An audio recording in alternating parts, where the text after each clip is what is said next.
Greetings, ladies and gentlemen. My name is Anna520, and welcome back to Metroid Prime 2 Echoes. In the last episode, we defeated Quadraxis and claimed the energy of the Ing Hive that we now need to return to Sanctuary Fortress. So in this episode, we're going to do just that right off the bat. Also, we also claimed the Annihilator Beam, which allows us to fire both dark and light energy at the same time. I didn't go too much into detail about it at the time, but I suppose I should explain it now. The Annihilator Beam uses up one light and one dark ammo at the same time. Its bullets, if you can call them that, home in on their target. The other thing they do is emit a sonic wave when they're fired. It is this last part that makes things very interesting, because if we come down here on our way back to the temple, we can now come over here, activate our Echo Visor and our Annihilator Beam. And here the key combination required to unlock this door. I think I could just hear it with this. No. You need the the Annihilator Beam for this. So, surrounding the room are these three objects. I'm not entirely sure what to call them. They kind of remind me of the speakers from Teletubbies. But each one of them emits a tone. That one makes that tone. And this tone. And if we use the combination that we received from the door, I believe it was this one, and then two of these, we can unlock this door, revealing this kinetic orb cannon. If we remember, this thing needs a kinetic impact to damage it. So, let's destroy the core and reveal a power bomb expansion.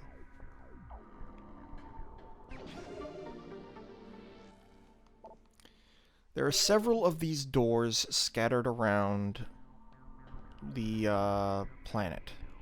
I believe there's one in Aegon, and there's another one here in Sanctuary Fortress. I believe we'll be getting that on the way out. I think we can anyway, unless it's that one in the dark area. We're going to avoid the Resbits, because Resbits are awful. While they're doing their shield thing, I can just walk right by and use my screw attack to... Well, I was going to try to use my screw attack to get across that. But I can double jump up here to get past those guys. Ouch.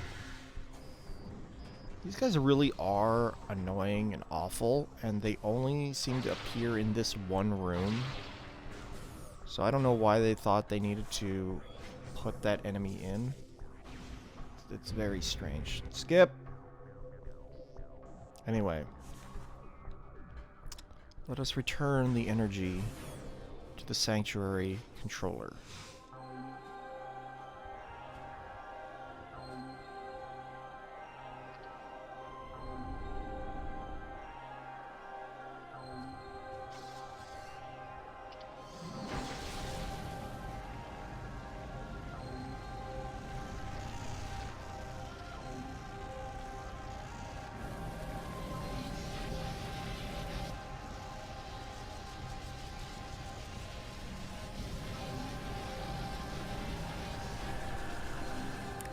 With the Light of Aether, return to Sanctuary Fortress.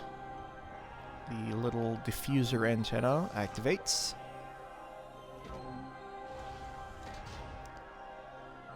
And once again, clears the skies. We no longer have those weird upward falling raindrop patterns, unfortunately. Those were kind of cool. But this Light of Aether also connects to the light at the Great Temple.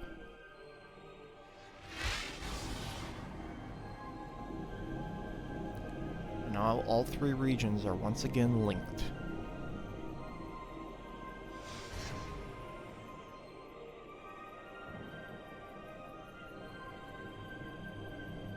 And like before, O'Lear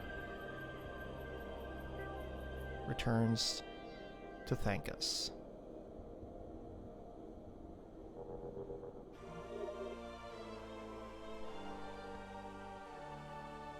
So we've returned the temple energy for all three temples. And yet Dark Aether remains. That is because of a fact that we did not hear about because it's tied into the lore. So what has happened is that the energy was split between Light Aether and Dark Aether. But during the war with the Ing, all of the energy from Light Aether was transferred to Dark Aether. Oh, I guess they're in this room too. Okay. Let's just get rid of this guy. What? You fall. The only energy that remained on Aether at the time of our arrival was the half of the planetary energy that remained within the Great Temple. Also, here's another one of these doors. Let's just pop this one open here real quick.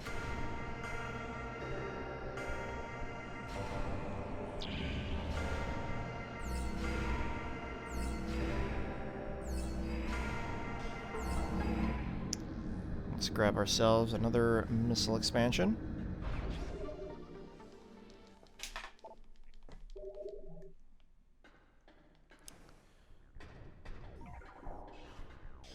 So, when we arrived, we can only assume that the Ing were performing their final... There's lore there that I missed. Were performing their final attack on Light Aether to claim all the energy. And if we hadn't arrived when we did, it's likely that Light Aether would no longer exist. Here.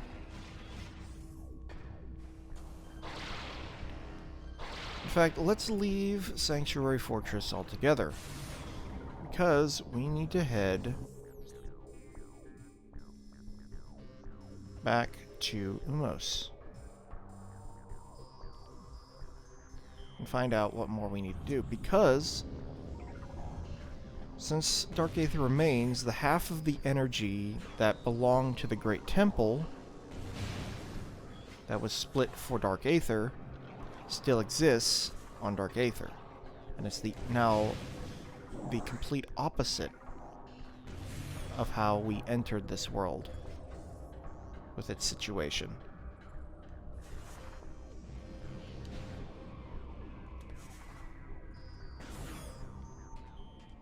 Oh, how the tides have turned.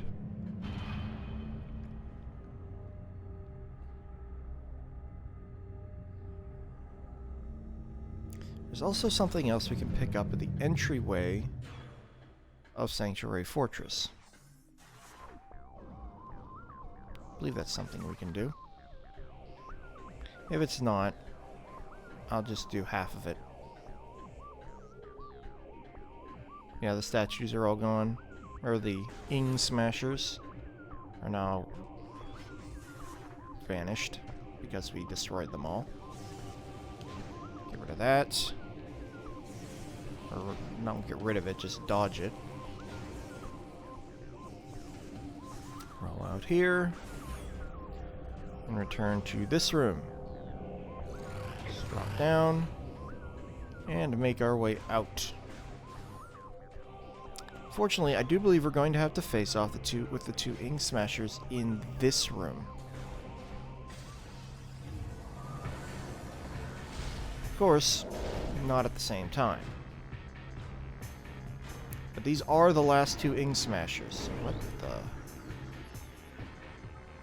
This is an Ing Smasher missile launcher. Shoulder-mounted combat system. Fires high-yield explosive missiles. Is this gonna... No, it's not. Go away.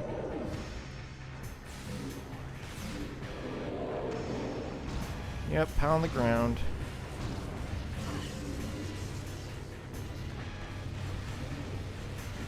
Yep, stop. Go away. And now the other one. Am I able to use a visor to... Nope.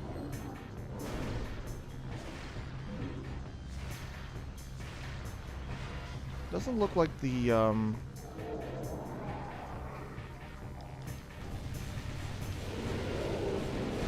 Doesn't look like there's a way to attack the, missile launcher directly like there is in Metroid Prime 1, unfortunately. Because we don't have, you know, a heat visor. But whatever, they're not that difficult to defeat if you have dark ammo. Whoops. Either of these guys, because these guys took up a lot of ammo, or a lot of firepower in Metroid Prime 1. Here you just, you know, pop them with a dark beam. And that's that. We do not have to travel all the way up along this anymore because we have the Screw Attack. However, if we come over here, there's this. This window is cracked and can be destroyed with a power bomb. And by doing so, we gain access to this scan. Power restored to kinetic orb cannon. Unit locked in current firing position, auto-fire feature enabled. Come back down, and now there's an orb cannon here. So, let's use it. We'll blast us over here. And up here... Well, it's our old friend, the heavy turret. We can use this turret to destroy that wall and this chunk of building over here, as well as that up there. So now we can just come down here and completely fall off the platform entirely. Way to go. Let's try that again. Roll off, roll around, take this over here, take the kinetic orb cannon back over, wait for it to come up, take it back down, and now we can come over here. Now there was a thing up there before that we couldn't get on top of because it was in the way. But now that it's gone, we can hop up here and find some lore. But that's not all. Torvus Falls. Zipping back and forth, we've got some spider ball tracks here that we can now utilize. Got a bomb up here. But coming up here, there's a couple things. First and foremost, kinetic orb cannon there. But also, another key bearer. This Jers. I believe if we use this kinetic orb cannon, it will blast us all the way over here to grab another power bomb expansion. I think we've got, what, 6 now? Very nice. So let's let's mosey on out of here.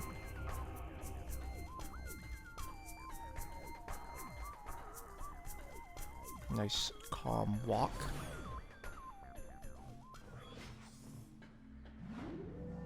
Back to temple grounds. We are almost done the game. We only have maybe one more section to complete.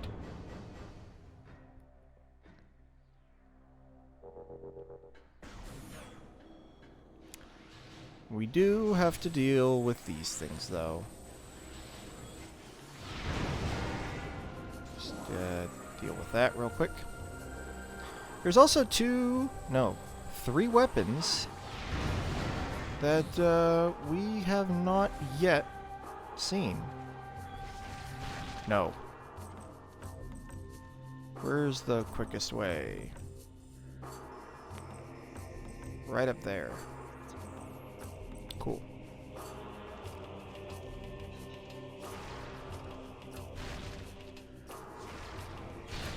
Nope. Not dealing with you. Did I scan this guy? I did. Alright. Now, before... Where the heck did you come from? I blew up the nest. Oops. Should be able to blow up that nest too. Unless I hit the B.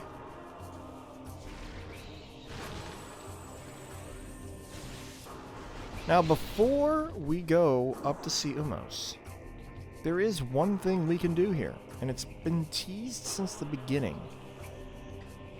Because there's this dark portal up here. And we can enter this dark portal. Technically, I probably should be doing this after U-Mos. Because we're going to be coming back here anyway. But I wanted to show this off. Because this is where we were before. Oh, come on! You guys? Really? Well, fine. I can showcase this then. Hitting one of these beacons with both light and dark ammo at the same time will create something unique. A super beacon. Beacon's energy draws Ings into the destructive field. When charged with light and dark energy at once, the beacon compels Ing to approach it, despite the deadly field of energy it emits.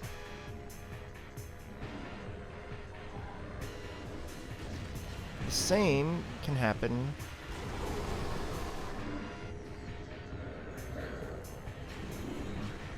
well, there's the homing. The same can be said for the crystals.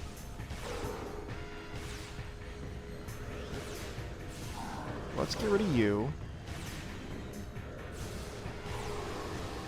There we go. And you'll see that the field is now red.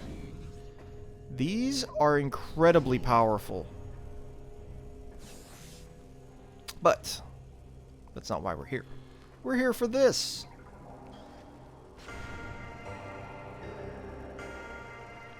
There's another sonic door. Figure out which ones are which. So it should be this one, that one, this one way over here, and then the first one again.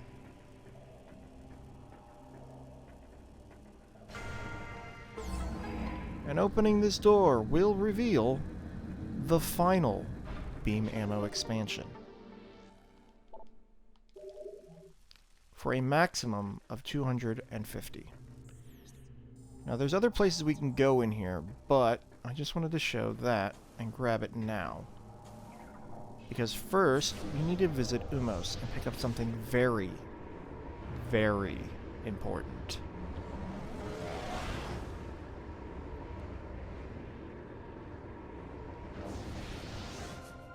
So let's go see what the Grand Moff has for us.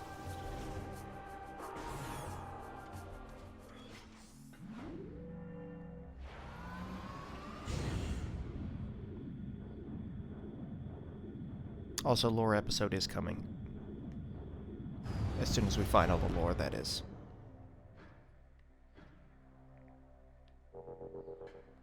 Because we are still missing a few bits of lore.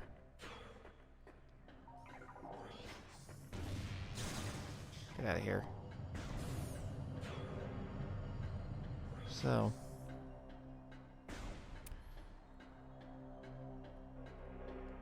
Slow walk to the elevator. depending on how long this takes, will tell us how long we have to explore.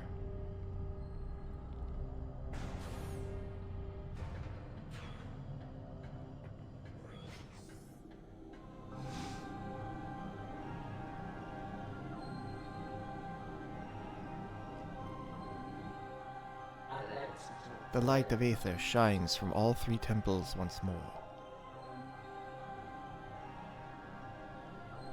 And yet, Dark Aether remains.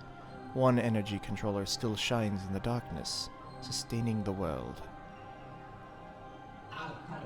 The Sky Temple, dark shadow of this hallowed place, holds the final energy controller.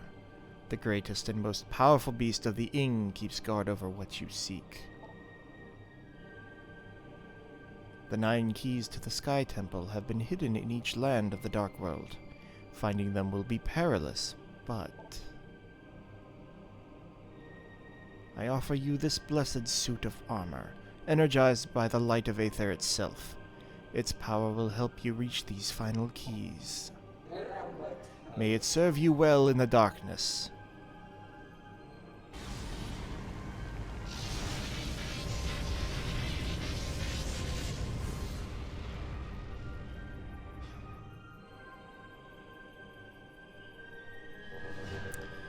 This is our final suit upgrade.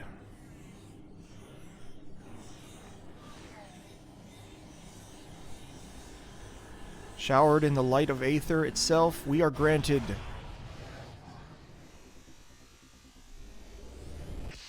the Light Suit.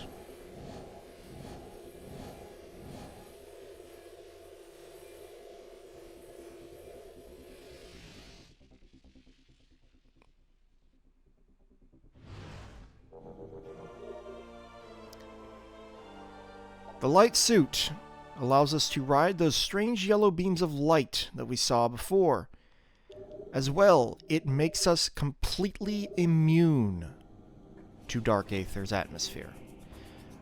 Also, we now have the ability to transport from any energy controller to any other energy controller. Only in the Light World, however, because there's no Light of Aether left on Dark Aether except for our final area. The Sky Temple. This is why we have been collecting key bearer lore. Each of these key bearers once held a key to the Sky Temple.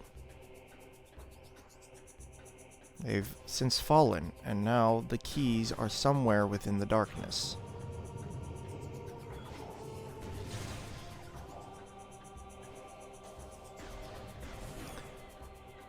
So, let us head back down to the temple grounds. The one other thing that the light suit does is it not only provides complete immunity to the atmosphere of Dark Aether, but it also provides immunity to the Ing Swarm. Or the Ing Storm, I should say. Those little particles I pointed out earlier. Oops, hold on. We're going into the Dark World.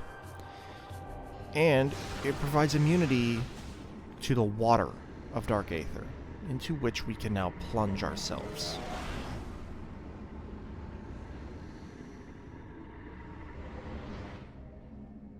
So, let us see what is beyond this door. Phazon is beyond this door, as well as a Dark Talon Metroid. How about you go away?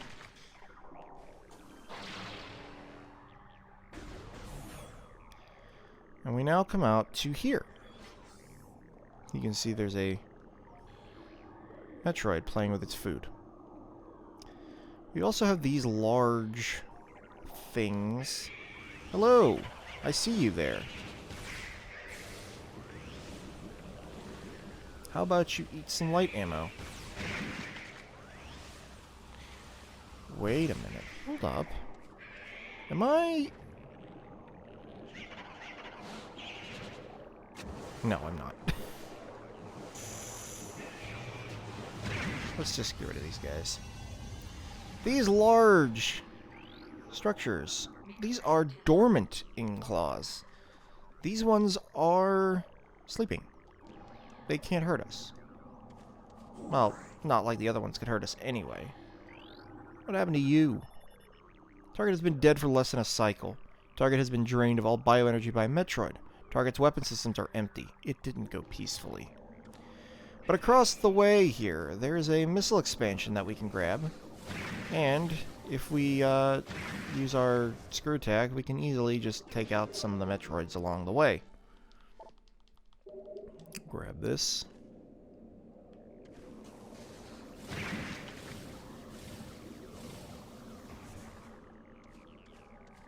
If we were to come here earlier, we would run into a wall. Because not only is there an impassable hole back there for the missile expansion. Oops, hold up. Nope. We need to use this to open this. But within this room is the Ing Swarm.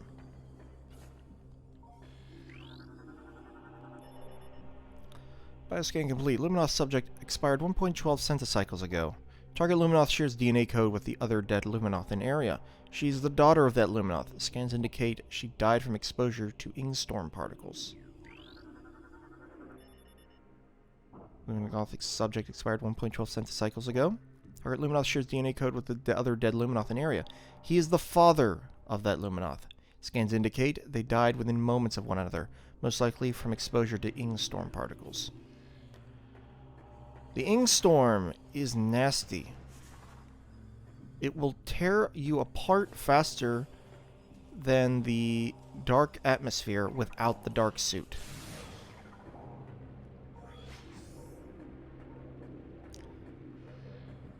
But within here, there is an Ing. Hello, Ing. Hello, other Ing. I see you there. No, bad Ing.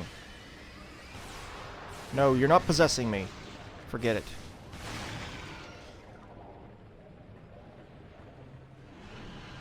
There's another one. You'll also notice there are no, count them, no beacons in this room. Hello. No lights. Why are we in this room? The Reliquary Grounds. This is the dark version of another room. Ah, this room. Why are we in here? Because there is a door up here. Up there. How do I get up there? This way. Look at the Ing Storm. You can occasionally hear them smashing into me and doing something to my suit. But there's nothing in here. Or is there? We haven't gotten this key bearer lore yet, but there's an object floating here. Shooting it once will bring it to the visible realm. And this is a flying Ing cache. Flying bearer unit of the Ing Horde. Creatures ingest objects of value to the hive. Only its death will release the object within. What lies within this strange eyeball-looking seeker thing? A Sky Temple key. This is one of 9 needed to open the Sky Temple, the final area of the game. These will also give us a silver credit. But unlike the Dark Temple keys from earlier, the Sky Temple keys are found in every area. I believe there are 2 in each of the main areas, and then 3 in temple grounds. But unfortunately, I'm going to have to find a save point here because we're running out of time again. There's that weird phase-on music. Also, there's no immunity to Phazon this time around, unfortunately. Oh, bugger off. Ouch. Why are you there? Following me.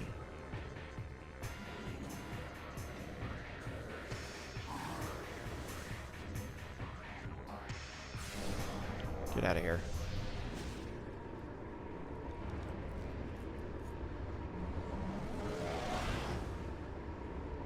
I think it would be faster to get to a save point up ahead than it would be to backtrack back up into the temple grounds. So, let me quickly make my way to the nearest save room, which is somewhere. Really? That is the closest save room? Jeez. Okay, I guess it's not faster. Alright, back up the elevator we go.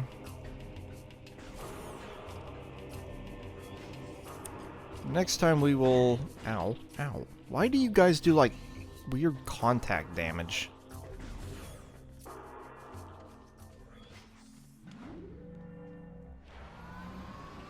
This is like your suit trying to, like, repel the enemy that's, like, touching you.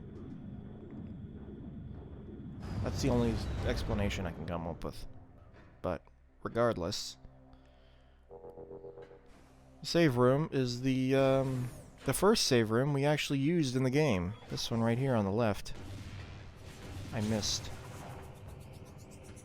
So, next time on Metroid Prime 2, Echoes, we're going to go hunting for items. This is Xana520, signing out.